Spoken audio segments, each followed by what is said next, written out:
May usa ka tawo nga nademonyohan siya og daghan kaayo nga mga demonyo sa iyang lawas. Gibukusan siya og mga kadina apan iya lang kanang laroton, kusgan na kay siya. Og nagpuyo siya sa mga lubnganan. Apan naluoy ang usa ka tawo sa iya, giadto siya dito og gipagawas ang mga demonyo.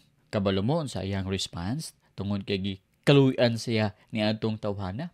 Ningon siya, gusto niya sundon si Jesus bisan asa siya padulong. Mga igsoon, unsa pod ang atong response sa kan Jesus Christ ug sa Ginoo tungod sa kaluoy nga iyang gihatag kanato.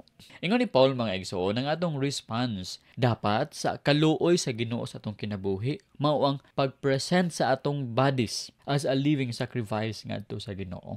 Dili ato i-present ang atong lawas sa kalibutan, kung dili atong i-present ang atong lawas ngadto sa Ginoo.